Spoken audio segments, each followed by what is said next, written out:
mindset. It's taking action. It's nutrition. Join us as Joanne Shearer Parkin shares with us. Hi, everyone. Welcome to Wednesday Wellness. We are a group of people who just want to get information out there so people can make the best decisions for their health.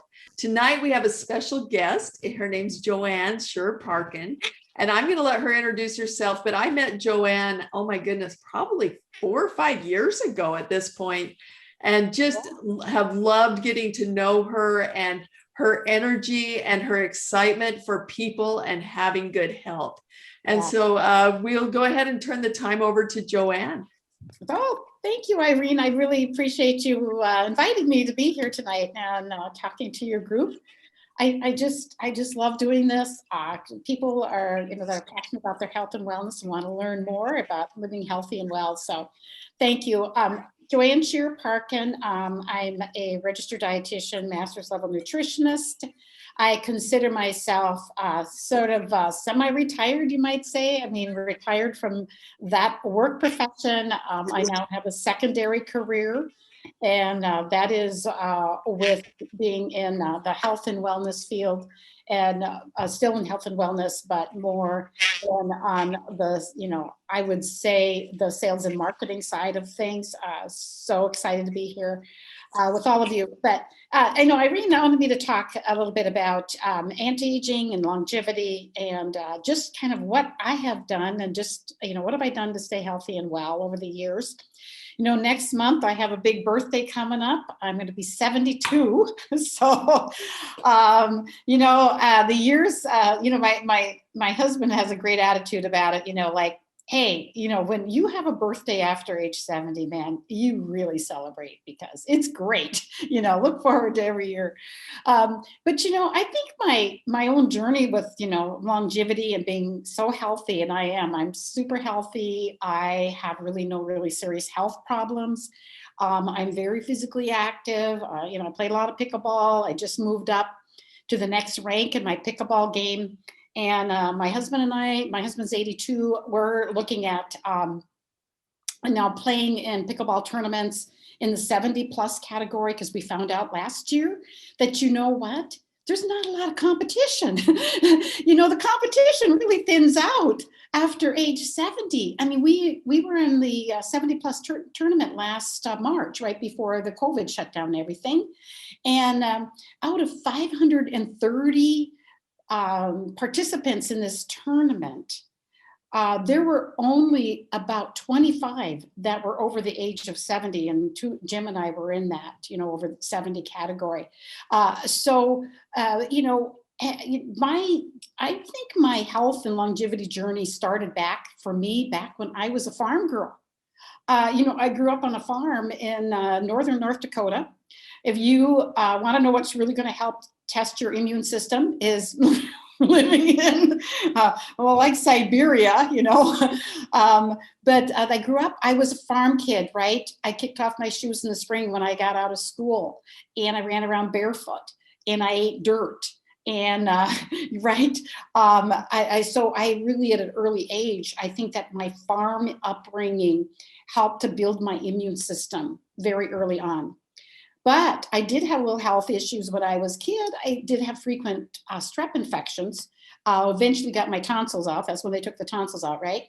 And then I was on antibiotics, which I think was really the root of my gut problems, because that was really the only real health challenge I've had over the years has been my gut.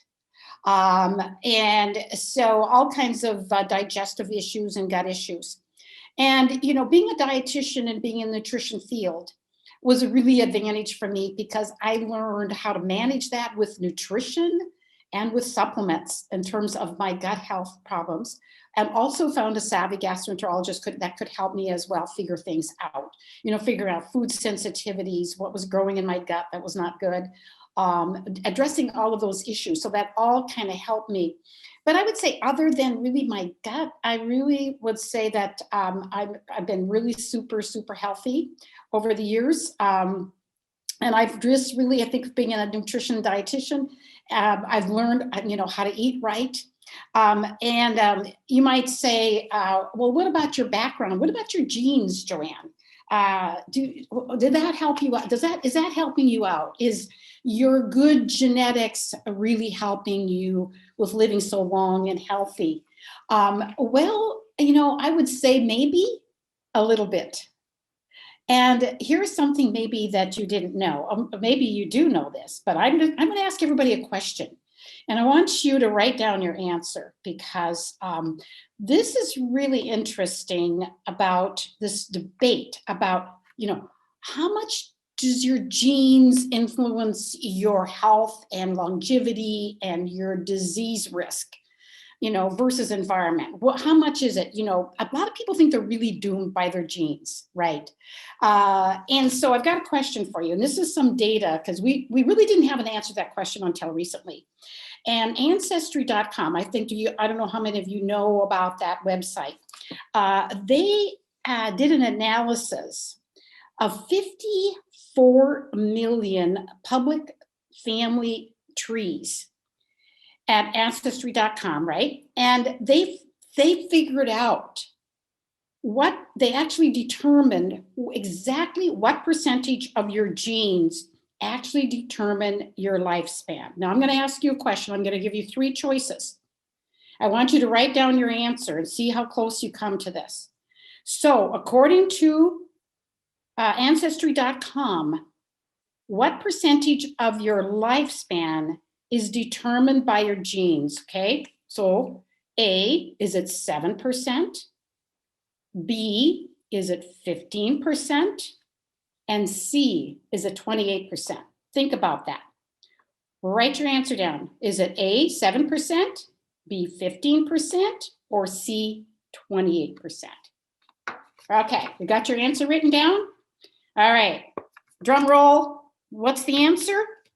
7%. That's right.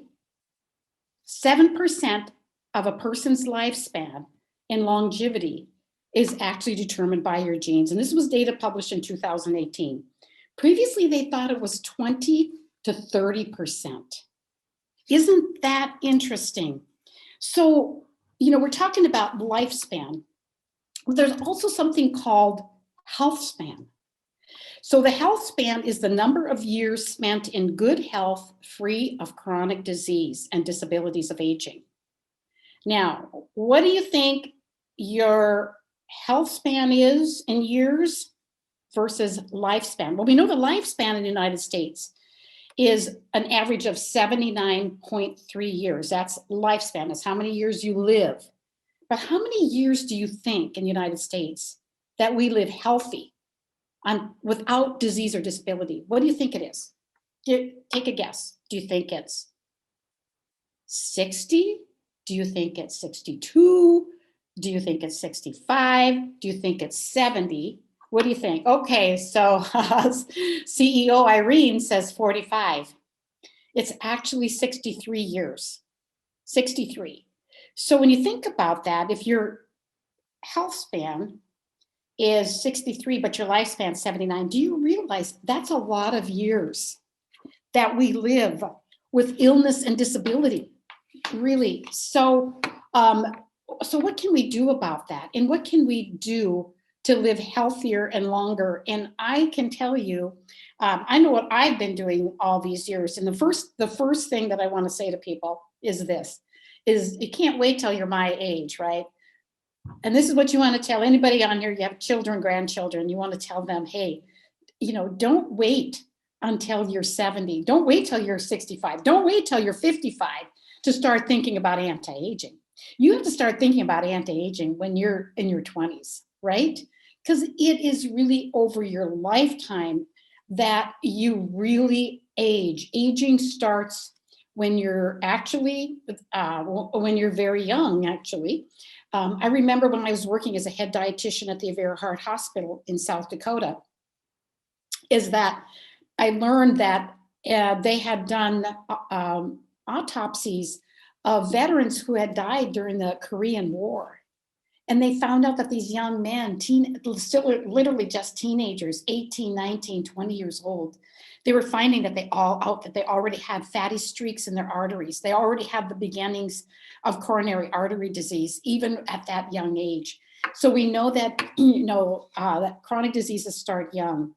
I think probably some of the best research and data that I've seen about longevity is something called the blue zones, and maybe you have heard of that.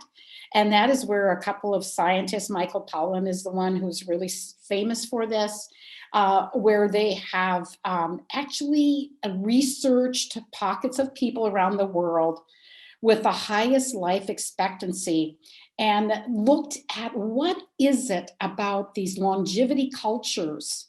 What is it specifically that helps them to live so long and so healthy?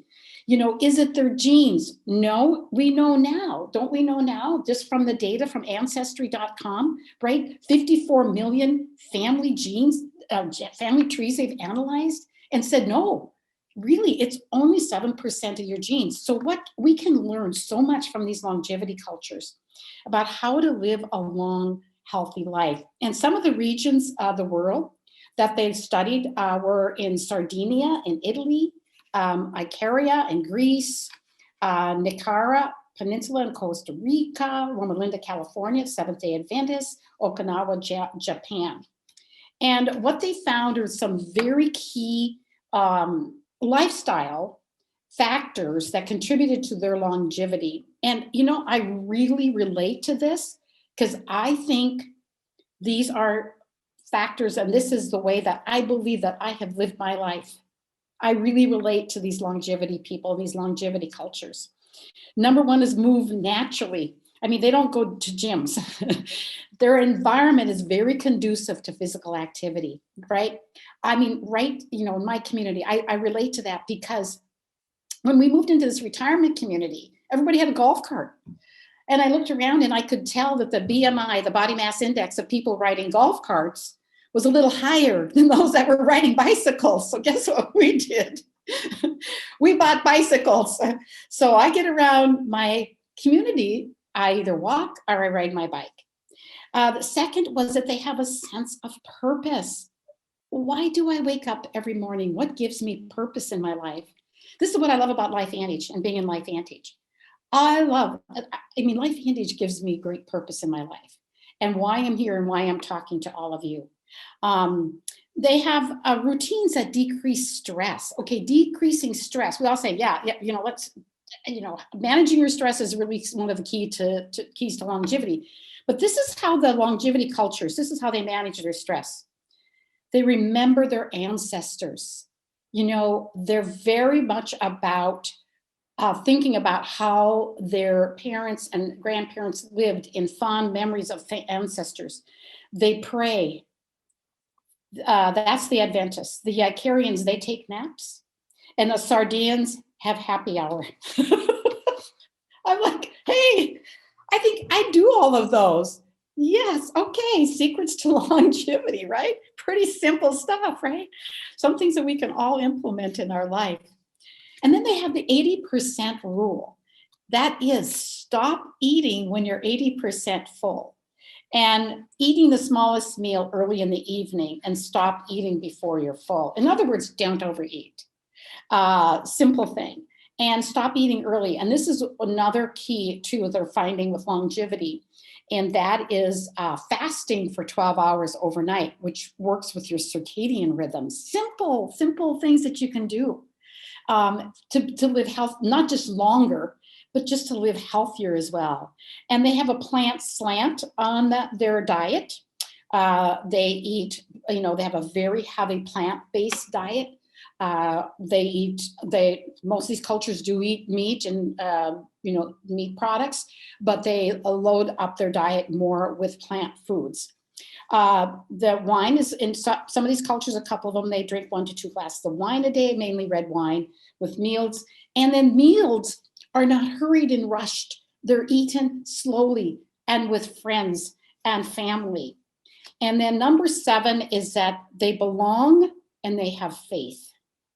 And this was a statistic they found that only 5 out of 263 centenarians that they interviewed did not belong to a faith-based community. They found that attending faith-based services 4 times a month will add 4 to 14 years of my life to their life. That's a simple strategy I've included in my life for, I mean, just about all my life. I had very had parents that were very devoted to their faith and taught that to me as well. And it's carried me through my whole adult life. You know, when I can give my stress to God, I can pray. And when I can't control things in my life, I know that there is somebody that can. And I pray and give it to God. Loved ones first, number 8. Keep your aging, and in these cultures, they keep aging parents close by. They have lifelong partners, and they invest in children with love. And right tribe. I think this is one thing I love about life, Auntie. Choose social circles that support healthy living, right? So those are just some secrets to healthy aging from these longevity cultures. And, you know, as I was reading this, and I remember I read this, you know, maybe now about 3-4 years ago when I first read about this, I can say that there's like 9 of these. And I really can see that I have tried to implement all 9 of these in my life and to keep me healthy and well.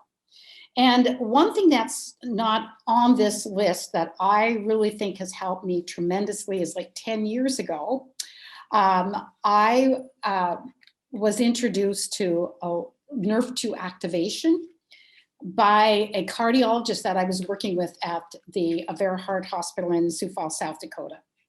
And I hadn't heard of Nerve2 activation before. Nerve2 activation lowers oxidative stress 40% in 30 days with just one little yellow pill. And Dr. Mark Gordon at the hospital in Sioux Falls educated me about that. And I knew a lot about oxidative stress. I knew that it was the leading theory and leading cause of why we age. It gets so many of the chronic diseases of aging in the United States, because when you're inactive, when you're not eating those healthy foods, when you're socially isolating from people, when you're not getting outside and getting, you know, your vitamin D, when, you know, you're eating foods that are loaded up with chemicals, when you're exposed to environmental chemicals and all of that, you know, all of that leads to oxidative stress and inflammation in your body. And so I knew that a Mediterranean diet was potent and powerful at lowering that oxidative stress. But I didn't know that there was a little pill that you could take that you could add to that, you know, healthy Mediterranean diet. And that's what Dr.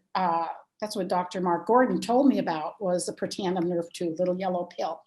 So I started that 10 years ago. And I honestly can tell you that I believe that it's been also one of my secrets to healthy aging, honestly, is keeping my oxidative stress super low, between, you know, all of these key 9 kind of factors that we know that centenarians and longevity cultures follow. Also, as well, is that I've been taking that little yellow pill now these 9 years, and feel just super great. Like I said, I have, you know, really, I would say just probably as much energy as I did, you know, 10 years ago. Living a great, you know, healthy life still. And I just continue to plan to do that. Jim and I have a lot of plans for traveling this year. So it's my secrets to longevity. My other secret is my husband's really much better at this than I am, is that even though I consider myself semi-retired, we keep a schedule. We get up. I was up at 4:45 this morning, so I could be on the pickleball court at 6 o'clock this morning, right? Yesterday morning, same thing, except I was at an exercise class early. And then we can continue on with the rest of our day, right? We have our breakfast at a certain time, we eat lunch at a certain time, have a little nap. We have a little nap. Jim, my husband, got me into napping. Now I love it. You know, we eat at a certain time, bedtime, and we keep a schedule, a certain regimen, a certain schedule. And I believe that is really important, and it's healthy. And I think one thing in the last year is that even though with COVID, we worked extra hard at maintaining social connections. And because I learned from the CDC published data that said that social isolation is as deadly as heart disease, smoking, diabetes, all those things that we know that can lead to an early death. Well, social isolation is just as deadly. So now that, we're not locked down now, we can, and I feel like we were never locked down because we would, down here in Arizona, of course, it was easier to get out and meet friends outside, outdoors, and go, be physically active as well. But that's really, really critically important, is to get outside, get that fresh air, get your vitamin D, which we know is critically important for your overall health. So your social connections, that's something that I would say really so tremendously important for health and wellness and longevity. So I hope this has brought some value to you tonight. I think I'm going to go ahead and turn it over to Irene. Irene, do you have any questions for me? Yeah. Oh my gosh. Thank you, Joanne. I appreciate you sharing all of those tips and amazing research that you had found. I know that one thing that we had talked about earlier, if you don't mind touching on it, we were talking about some S word and women specifically with their bone and muscle loss.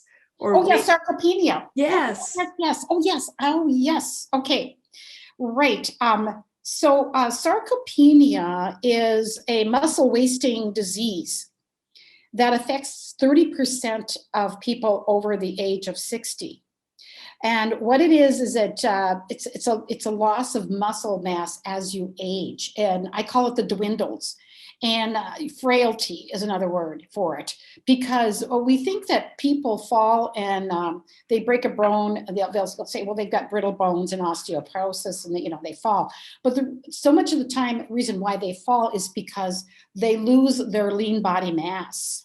They lose their muscles. They lose their muscle tone. It's something called the sarcopenia. So it's really, really critically important that people understand, especially if you get to be 60, 65, what can you do to prevent that in that muscle wasting disease?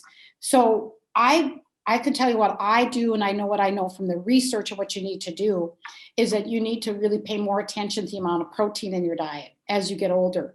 You need a little more protein. And it's fact, as you get older, I find that, and this is because I worked in long-term care, I've worked in geriatrics, I've worked in critical care nutrition. I know this, that as people get older, they tend to eat less protein, but they need more. So you need 25 to 30 grams of protein a meal. Pay attention to the quality of the protein 3 times a day. Your body only uses so much at a time. You can't just say, I think I'll take my, 75 grams of protein and I'll just have it at one meal. No, that's not going to work. You got to spread that out during the day. I drink a whey protein shake just about every day, whey protein, WHEY, because whey is the most biologically active protein for helping to build your muscles. So when I get off the pickleball court, I come home, I have a whey protein shake. I was at the chiropractor's office, a woman I had never seen before. She said she was 70 years old. And she said to me, and she looked at me, she said, wow, you're really fit. You have, got good muscles. Well, I'm thinking, man, I work at that. I work out with weights, with the bands and with free weights. I do that. I really, I ride my bike, which is also resistance training. So that resistance training is extremely important as you age, and pay attention to what you're eating in terms of your protein intake. You don't need a high protein intake diet. We're just talking about really making sure you get that adequate amount at each meal. So sarcopenia, yes, serious problem as people age. I'm starting to see it in my brothers, and it's making me a little concerned. And I have 5 brothers between the ages of 70 and 79. And I'm starting to see that in them. And I'm like, okay, my brothers, I'm trying to counsel them about what they should be doing. Hopefully they'll listen to you. Yeah, hopefully. Yeah. So there's one other question I have. So if there are people who are already in that health span, unfortunately, already diagnosed with something, or they're already having challenges, where can people start to improve instead of just sustain or just hope they don't go down the downward spiral. But where would you start if you're already sick? Okay, so first of all, I think it's kind of mindset, number one, and kind of the concept that you're going to take control of your health, and that you're going to become your own best doctor, and that you're going to study, you're going to read, you're going to learn, you're going to pray. That's what I do. I pray a lot about, and asking for wisdom about how to care for myself. So I think that was my number one suggestion. As and to seek out, I would say, resources, that trustworthy resources, and not just the doctor. I mean, I have a great respect for doctors, but they have just a certain role to play. But I think that taking that responsibility, having that mindset that I'm going to get well, that I am going to get better, I'm going to heal. Every day get up and have this attitude of gratitude and thanking God for every day that you're on this earth. Okay, God, show me what I can do today to get healthy. What is it that I can do and change in my life? Show me and teach me. And I really, of course, I know being in nutrition, I feel it's like number one is what you're putting in your body in terms of foods. I think there's a lot of absolutely fabulous supplements that are out there. I started taking dietary supplements way back when dietitians were teaching that just taking supplements and vitamins will just, give you expensive urine, and they were worthless. And I became a founding member of Dietitians in Integrative and Functional Medicine, where I started learning about natural products, natural health, and kind of breaking the mold away from just relying on pharmaceuticals, in looking at natural alternatives and doing everything I can on the natural side with looking at what can I take that's an alternative to drugs. I can think of at least 3 drugs over the years that doctors have wanted me to take for my gut problems, only to find out later that they had serious side effects. So I always researched every drug, the side effects. And I go back to the doctor and say, okay, so is there an alternative? Is there something I can do on nutrition side instead of taking this drug? Working in cardiovascular nutrition, I used to scold the cardiologists. I don't say scold, I don't know if that's the right word. But I would say to them, I'd say, these patients come into your office, and the first thing you do if they got a little high cholesterol, so you automatically put them on drugs. Why don't you send them to us? We've got this nutrition clinic. We know how to help these patients on the lifestyle and nutrition to manage their cholesterol. And you know what they tell me? Oh, you really think those people are going to change their life and their lifestyle? You think they're going to change their diet? They just think it's easier just to give you a drug, guys. So here's my message, is that, doctors are only going to have 15 minutes with you in that office. So you're not going to have a lot of time, really, and they don't have the time to really help teach you. They may be believers in it, big believers, but they're just constrained by the time. So that's where I think about the personal responsibility and and that's what I've done over the years myself. And really sought out what I can do for my own personal health and wellness. I hope that's answered that question. Oh my gosh, that's amazing. So one last question, because I know that I was given a diagnosis years ago that just totally devastating. The prognosis was horrible. I changed my diet, didn't really see much of a change. Yep. But for people who are given these horrible diagnoses, is there hope for them in your experience? Oh, yes. Absolutely. I can think of, absolutely several examples of people who have, like with cancer, that have sought out, other alternatives, and have had doctors call like spontaneous healing or whatever it might be. But it wasn't really that. It was people who sought out nutrition solutions, supplements, natural products, lifestyle, looked at their stress, looked at their environment, all of that. I think that there's so many, Irene, yourself, your own story. I can think of my own story with my gut issues. I thought at a point that I thought that I had some kind of big old fat tumor growing in my belly because, just about how miserable I felt about 20 years ago. But God led me to a gastroenterologist, kind of helped me sort out what was going on. And but it was mainly up to me to make a lot of changes too in my life. So I can say that I know people. I worked in diabetes for 20 years as a diabetes educator, certified diabetes educator. I help people completely reverse their diabetes, get off all their drugs, and they could live and still living free of diabetes, 20 years later.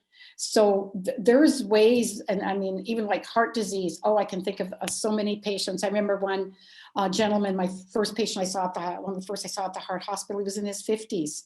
And he had a heart attack, and he came in, he couldn't believe it because he was a runner, and he was a principal of a high school, and he couldn't believe that he had this heart attack because he thought he was doing everything right, but he wasn't, because he wasn't eating right.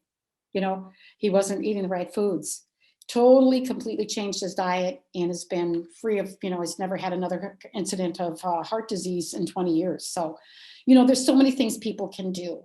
You can really change your genes. You're not doomed by your genes. 93% of those genes, according to this research, is modifiable. So it's really learning how to modify your genes, and really that's what we're doing with the Luv2 activation. I also take Protandim NRF1 activation, NAD. Really, what we're doing with natural products, with nutrition, with our lifestyle, we're really modifying those genes. Is what we're doing. Is we're turning them off, those bad genes, right, and turning on the good ones. And so if you do the right things and lifestyle, and it's a whole package. Like I read what is it, the nine things, like from my little cards here, my notes, 9 different strategies. Plus we now know, besides these centurions, we also have additional things that, like Irene and I have done with the nutrition, with our Protandim activators, which are just amazing products, modifying our genes. So many things that you can do. Oh my gosh. Thank you, Joanne. Well, you guys, thank you so much for joining us tonight. We're at the top of the hour. We are grateful to have you here. Next week, we are going to have Dr. Jessica Holland, and she's going to talk about physical health, as she is a physical therapist. Yes. So we welcome you back next week. And then the week after that, we're going to talk about women and emotional health with Beth. So we're excited. We're so grateful you guys came tonight. And please, if you share this with someone else, if you have any questions about any of the products or anything that Joanne talked about, whoever shared this video with you, please get back with them, and they can help get you to the right information so you can make a decision of what's best for you. I love that Joanne said being educated is what you need to know to be able to move forward and take action in your own best doctor. Your own best doctor. There you go. Thank you. All right. Thank you, everyone. Have a great night. God bless everybody. Thank you for having me. Okay. Good night. Bye-bye. Thanks for watching. And remember, one change can have an enormous effect. Remember to subscribe, hit the bell and the like, and we'll see you next time on Luv2Live.